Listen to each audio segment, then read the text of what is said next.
네, 부산은행 직원분들과 퇴직연금 이야기를 좀 더 자세히 나눠보기 위해서 자리를 한번 옮겨봤습니다. 제가 언론 보도를 통해서 들은 바로는 원래 새로운 퇴직연금 제도가 생긴다고 하는 것 같던데 그게 맞는 건가요? 네, 맞습니다. 이번 퇴직급여법 개정으로 상시 근로자 수 30인 이하 중소사업장만이 가입 가능한 중소기업 기금형 제도가 새롭게 도입됩니다.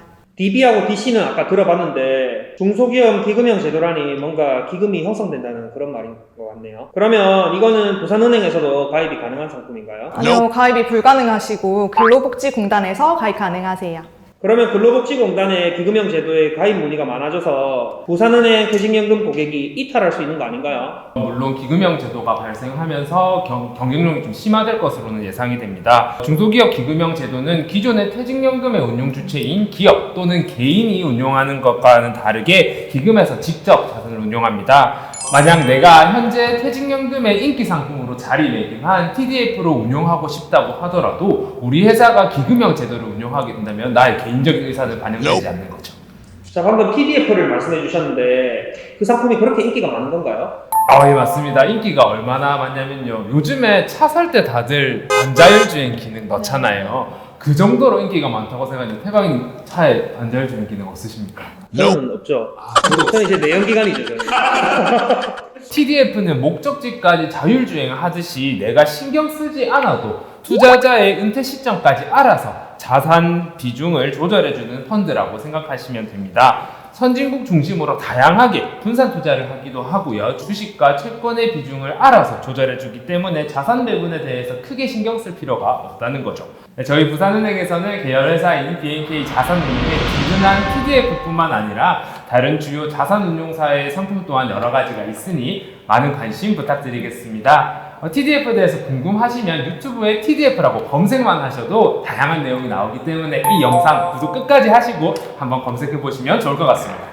네, 제가 추가로 말씀드리면 저희 부산은행에서는 가입자분들을 위해서 지속적으로 혜택을 강화하고 있습니다. 예를 들어서 IRP 통장을 비대면으로 가입할 경우에 관리수수료 전면 면제 혜택을 은행권 내에서는 저희가 최초로 시행하고 있고요. 또 TDF로 운용 상품을 운용할 시에는 쉽고 빠르게 변경할 수 있도록 여러 가지 이벤트도 진행하고 있습니다.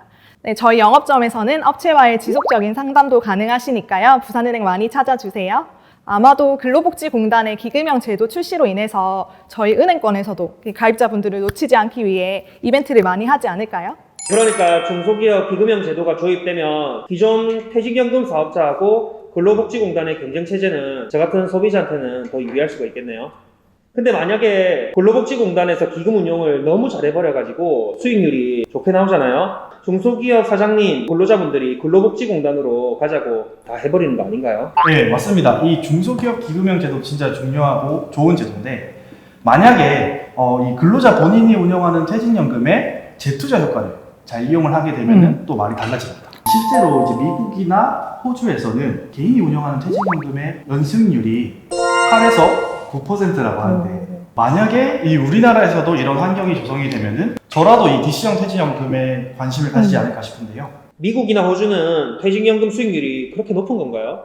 이렇게 미국과 호주가 수익률이 높을 수 있는 데는 디폴트 옵션 제도 덕분인데요. 올해 우리나라에서도 7월 12일에 이제 퇴직급여법이 개정이 되면서 시행 예정입니다. 우리나라도 이렇게 디폴트 옵션이 이제 도입이 돼서 시행이 되면 미국이나 호주처럼 연금 선진국에 다가갈 수 있는 거죠. 디폴트 머시기라고 하셨는데 말이 너무 어려워서 저한테는 잘 안 와닿거든요.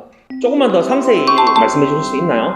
이 디폴트 옵션은 우리나라 말로 사전 지정 운용 제도 이런 뜻입니다. 예를 들어서 이 미래에 정해놓은 운용 방법으로 이 돈 좀 굴려줘 이런 뜻이거든요. 미리 지정되긴 했지만 몇 가지 이제 금융기관이 제시한 유형에 따라서 이제 고를 수 있고 또 이러한 디폴트 옵션을 도입을 하기 위해서는 이 근로자 대표의 동의를 거쳐야 하고요. 이 관련 시행령이 이제 확정이 되면은 저희가 차차 말씀드릴 예정입니다. 그러면은 금융기관이 구성한 디폴트 옵션 중에 어떤 상품을 지정하느냐에 따라서 원금 손실을 가져다 줄 수도 있는 거 아니에요? 네, 맞습니다. 근데 태방이님께서 만약 디폴트 옵션 유형 중에 원금 보장형 상품을 선택하시면 원금 손실에 대해서는 걱정하지 않으셔도 돼요. 아, 다행이네요. 저는 아까 말씀하셨던 수익률 9%에 좀 꽂혀가지고요. 미국이나 호주 근로자들처럼 연평균 수익 9% 정도는 달성하고 싶은데 그렇게 할 수 있나요? 그러면 제가 태박이님을 위해서 좋은 정보 하나 알려드릴게요. 디폴트 옵션은 금융기관에서 제시한 몇 가지 유형들 중에 선택을 할 수 있다고 앞서 말씀드렸었는데요. 미국에서는 이 디폴트 옵션을 통해서 생애 주기에 맞춰서 알아서 투자해주는 TDF 상품이 가장 인기가 많고 실제로도 가입 비중이 제일 높다고 하더라고요. 실제로 미국 SNS에서도 퇴직연금 100만 장자 인증이 유행할 정도로 TDF 장기 투자를 통해서 수익을 본 사람들도 많다고 하고요. 이런 해외 사례로 볼 때 우리나라에서도 이 디폴트 옵션이 도입이 되면 TDF 상품이 더욱 인기가 많아질 것으로 예상됩니다. 저도 퇴직연금 열심히 넣고 있는데 퇴직연금 100만 장자 인증 한번 꼭 해보고 싶어요. 예. 이 자리를 통해서 TDF 상품이라는 걸 처음 알게 됐는데 네. 진짜 좋은 것 같아요. 이렇게 된 김에 우리 정아영 고객님이 TDF 상품 딱 하나만 좀 추천 하나 해주세요. 딱 하나요? 한국인 생애 주기에 맞춰서 설계된 BNK 든든한 TDF 상품을 제가 추천드릴게요. 누나. 네. 든든. 저도 제 퇴직연금에 실제로 이 상품이 운영되고 있는데 정말 알아서 든든하게 투자를 잘 해주더라고요. 뭐든 간에 든든하니 그런 게 좋은 거죠. 그 디폴트 옵션 관련해서는 시행 시기가 조금 남았기 때문에 저희 퇴직연금 가입기업 대상으로는 추후 이제 별도 공지가 나갈 예정이니까 참고 부탁드리겠습니다. 저도 제 유튜브 커뮤니티 그리고 인스타그램에 제 퇴직연금 수익률 인증을 꼭 한번 해보고 싶네요. 부산은행에서 말씀해주신 내용을 가슴 깊이 새겨 담아서 열심히 제 퇴직연금도 한번 운영해 보도록 하겠습니다. 그리고요 300인 이상 회사에 대해서 뭔가 새롭게 도입되고 있는 게 있다고 들었거든요. 그게 어떤 건지 한번 설명해 줄 수 있으세요? 여기서 저희끼리 이야기하기보다는 저희 부산은행과 퇴직연금을 거래하는 부산의 주요 기업 두 곳의 담당자분들이 이 점에 대해서 궁금해하셔서요. 저희가 그쪽으로 이동해서 한번 이야기 나눠볼까요? 너무 좋죠. 사실 저보다는 담당자분들 훨씬 더 궁금해하실 거예요. 두 군데라고 하셨는데 어디랑 어딘가요? 정하영 대리면 박원영 대리 먼저 가실 어디죠? 저희는 롯데호텔 부산으로 갈 겁니다. 서면. 맞습니다.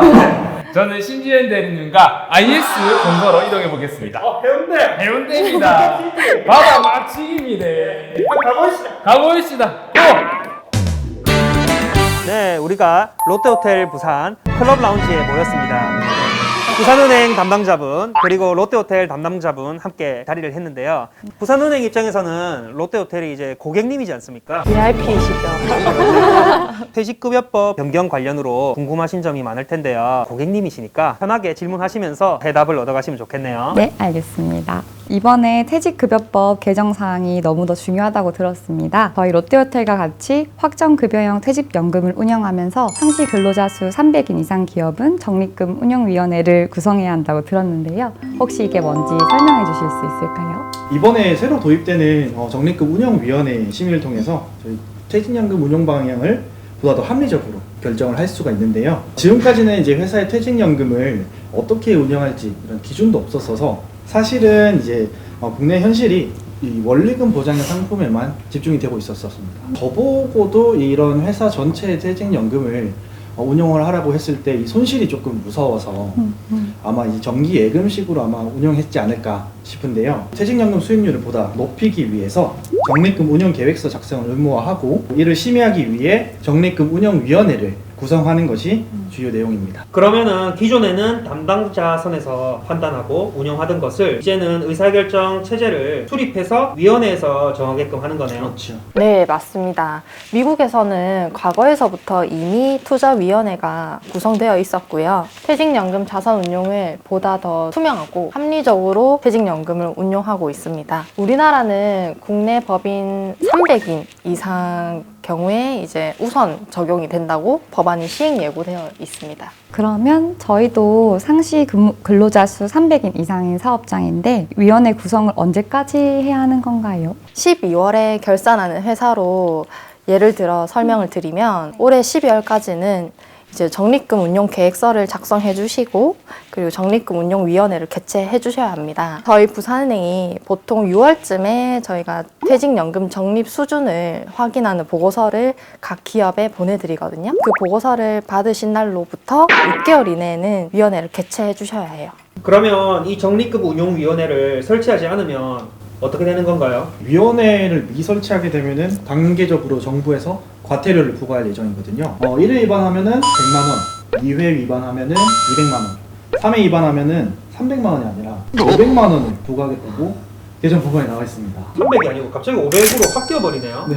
결코 무시할 만한 수준은 아닌 것 같은데요. 그러면 이렇게 롯데호텔처럼 규모가 큰 사업장은 당연히 300인 이상이기 때문에 해당할 수밖에 없겠네요. 롯데호텔은 당연히 또 대기업이지 않습니까? 또 해당이 되시고요. 현재 가입자 수가 이제 300인에 미달하더라도 상시 근로자 수가 300이 넘게 되면은 의무로 이 위원회를 구성을 해야 됩니다. 사실 저희가 이렇게 위원회를 구성해야 하며 무엇을 작성해야 하는지 전혀 감이 오지 않는데요. 계획서에는 무엇을 작성해야 하나요? 계획서에는 여러 가지 사항들을 적어 주셔야 하는데요. 퇴직연금의 목표 수익률, 투자 가능 상품, 그리고 자산 배분 정책, 그리고 운용성과 평가 등 여러 가지를 작성해 주셔야 합니다. 3월 전후로 고용노동부에서 가이드라인이 나온다고 하는데요. 특히 문의사항이 많으실 것 같은 적립금 운용 계획서의 작성 방법이나 위원회 구성에 대해서는 저희가 단계적으로 상세히 안내해 드릴 예정이니 참고해 주시면 되겠습니다. 부산은행 담당자분의 프로페셔널한 설명을 잘 들었습니다. 혹시 추가로 궁금하신 사항이 있다면 오늘 기회에 다 해결하실 수 있으니까 부담 없이 한번 물어보이소. 저희가 일부 가입자는 확정기여형 DC로도 운영되고 있거든요. DB에서 DC로 전환하거나 새롭게 DC 퇴직연금을 도입할 때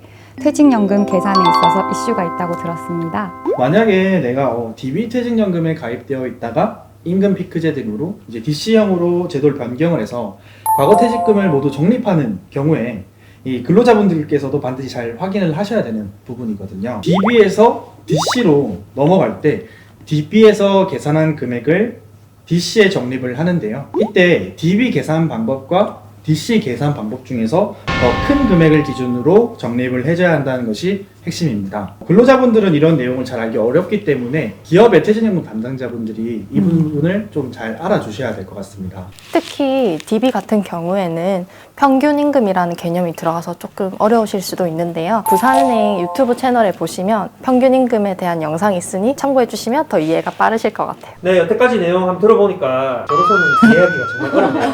저도 부산은행 유튜브 채널 찾아봐야 될 것 같아요. 그러면 DB에서 DC로 이전하거나 새롭게 DC를 도입해야 한다라고 하면 퇴직금 전부를 이전할 때 DB 계산 방식과 DC 계산 방식 두 개 중에 큰 금액으로 적립을 해야 된다. 이렇게 이해하면 되겠습니까? 네, 대박이님 맞습니다. 방법이 바뀐 것은 아니고요. 기존에도 이러한 방식으로 계산을 했고요. 이번에 법 개정이 되면서 법령화 해놨기 때문에 좀 더 명확하게 규정을 해놨다고 보시면 될 것 같아요. DC형 근로자 앞으로 퇴직연금을 납입할 때 궁금한 사항이 한 가지 더 있는데요. DC형은 근로자의 연간 임금 총액의 12분의 1을 매년 납입해야 되지 않습니까? 수습기간이거나 육아휴직 중인 근로자인 경우 이 기간에 지급한 금액을 기준으로 퇴직연금 납입 금액을 결정하는 건가요? 네, 아닙니다, 매니저님. 이 수습기간과 육아휴직 기간에는 연간 임금 총액이 낮아지지 않습니까? 연간 임금 총액의 12분의 1을 계산을 할 때 이 기간 중에 지급된 급여와 기간을 제외한다고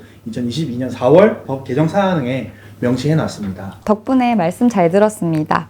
DC형 운영에 많은 참고가 될 것 같습니다. 그럼 혹시 매니저님께서는 직원분들의 퇴직연금 적립을 제대로 하지 않는다면요 과태료가 부과될 수 있다고 하는 내용을 들어보셨나요? 아니요. 처음 듣는데 제가 만약 제대로 적립하지 않는다고 하면 저희 회사에 과태료가 부과되는 건가요? 매니저님 많이 놀라셨죠? 이 과태료 부분은 저희 다른 거래처분들도 정말 많이 궁금해 하시는데 이 부분은 허찬 대리님과 심지은 대리님께 패스하도록 하겠습니다. 네, 알겠습니다. 퇴직급여법 개정 관련해서 부산을 대표하는 기업 첫 번째로 롯데호텔 부산을 찾아와서 이야기를 나누어 보았는데요. 이제 해운대로 넘어가서 두 번째 기업 IS 동서에서 추가적인 얘기를 나눠보도록 하겠습니다. 지금까지 수고해 주셔서 감사합니다. 감사합니다. 반갑습니다. 안녕하세요. 네, 반갑습니다. 네. 저희는 부산은행에서 네. 나왔고요. 네. 퇴직연금과 관련해서 궁금하신 사항이 있다고 하셔가지고 저희 이렇게 찾아뵀는데 어떤 사항이실까요? 올해부터 저희처럼 그 확정급여형 퇴직연금 제도를 운영하는 회사들은 적립금 그 비율을 100%를 맞춰야 된다고 하는데요. 100%를 모든 회사들이 다 맞춰야 되는 건지 좀 궁금합니다. 회사가 퇴직연금을 가입한 연차에 따라서 100%일 수도 있고 아닐 수도 있습니다. 법에서 정한 퇴직연금의 최소 적립 비율이 가입 연차에 따라서 차등적으로 적용이 되는데요. 퇴직연금을 도입한 지 얼마 안 된 기업부터 낮은 비율부터 시작해서 차등적으로 점점 경과할수록 비율이 상향된다고 보시면 되는데요. 신설 기업이 퇴직연금을 도입한 지 약 5개년도 되는 경우에 한 100%가 적립된다고 대략 생각하시면 됩니다. IS 동사 같은 경우에는 퇴직연금을 가입하신 지 10년 차가 되기 때문에 올해로서 100%를 적립해야 되는 거죠. 그럼 저희 회사가 계산한 방식대로 계산을 해서 100% 적립을 하면 되는 건가요? 그렇지는 않습니다. 부산은행에서도 적정 금액을 산출하기 위해서 회사로부터 가입자 명부라는 것을 받고 있고요. 회사에서 산출하는 퇴직금 금액으로 바로 적용하는 게 아닌가 보네요, 그러면. 네, 맞아요. 회사에서 3개월의 평균 임금 곱하기 근속 연수로 산출하는 금액이랑 금융기관에서 수리적으로 산출한 금액 중에 평수치를 기준으로 적립하시면 되세요. 사장님, 올해도 가입자 명부 잘 부탁드릴게요. 부산은행 직원들 영업 잘하네요. 시도 때도 없이 영업하시네요. 퇴직연금 그 적립 부족 금액은 금융기관에서 저희 쪽으로 이렇게 통보를 하는 거잖아요. 적립금이 부족하면 담당자뿐만 아니라 전체 근로자에게도 통보가 가게 돼 있어서 기업 담당자들께서 좀 약간 신경이 많이 쓰이는 부분일 텐데요. 대략 일정이 어떻게 되나요? 저희가 매년 결산일로부터 6개월 내에 퇴직연금의 적립 수준을 검증하는 재정 검증 결과를 보내드리고 있는데 혹시 차장님 우편물 받으신 거 기억나세요? 저도 6월경에 받은 기억은 있는데 너무 용어가 어려워요. 아, 영어 너무 생소하시죠? 제가 용어 설명 잠시 드릴게요. 만약에 퇴직연금이 적립 부족 상태일 때 저희가 재정 안정화 계획서라는 양식을 회사로 보내드리고 있는데요. 재정 안정화 계획서 안에 적립 부족 금액을 뜻하는 항목을 특별 부담금이라고 해요. 회사에서는 이 특별 부담금의 3분의 1 이상을 적립을 해주셔야 되세요. 만약에 이 3분의 1 이상 적립을 하지 않으시면 과태료 부과로 넘어갈 수가 있거든요. 꼭 주의 깊게 봐야 하는 항목인 거죠. 그러면 내년부터는 처음으로 퇴직연금 적립이 부족한 회사는 과태료를 납부하게 될 수도 있는 건가요? 대박님, 이거 중요한 포인트입니다. 이 사항에 대해서 그 담당하는 주요 부처에 질의사항을 해서 답변을 드린 게 있는데요. 올해 부족 금액이 3분의 1 이상이 납입되지 않는 경우에는 내년부터 이 행정지도 중심으로 이행을 유도할 계획이라고 하고요. 2023년도에 납입이 되지 않는 경우에는 그 내년도 2024년부터 과태료를 부과할 예정이라고 합니다. 그러면 그 적립금 부족을 해소하지 않으면 과태료 수준이 어떻게 되나요? 이것도 차등적으로 되어 있는데요. 1회 미납 시에는 이제 100만 원, 2회 같은 경우에는 500만 원, 3회는 1천만 원으로 구분되어 있습니다. 태박이님 같은 경우에는 또 사업자분들을 많이 알고 계실 건데 이런 과태료 부과가 없도록 한번 말씀 한번 부탁드리겠습니다. 사장님들도 바짝 긴장하셔야겠네요. 해운대 김 사장님도 있고 고서동에 배 사장님도 있는데 그거 보시죠. DB형 퇴직연금 적립이 부족하면 전체 근로자에게도 통보될 수가 있으니까 기업 담당자뿐만 아니라 근로자분께서도 반드시 알아야 될 그런 사항이겠네요. 제가 알기로 퇴직금을 받으려면 IRP 계좌로 무조건 받아야 된다고 알고 있는데요. 거래 업체들 같은 경우에는 그렇지 않은 경우도 있다고 제가 들었어요. 그 전에 혹시 태박이님 IRP 있으신가요? IRP 그거 저는 뭐 없죠. 솔직히 안녕하십니까, 고객님.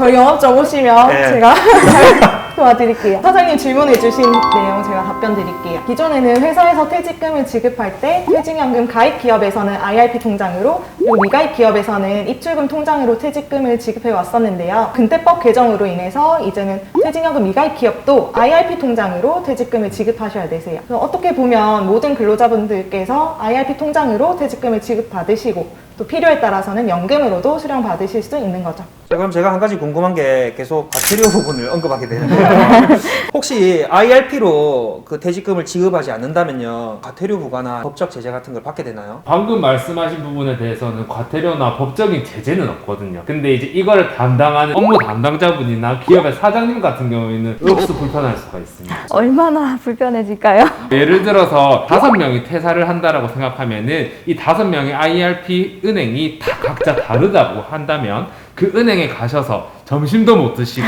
기다려서 업무 보시고 하셔야 되는데 저희 부산은행에 퇴직연금 가입을 하시면 일일이 컨택하실 필요도 없고요. 퇴직연금의 사후 관리까지도 저희가 다 도와드리고 있으니까 한 번에 해결할 수 있는 거죠. 사장님들 같은 경우에는 저희 부산은행에 방문해 주시면 기업의 퇴직연금도 만들어 드리고 그리고 근로자분들의 IRP까지도 개설을 해드리니까 부산은행으로 많이 와주시면 정말 감사합니다.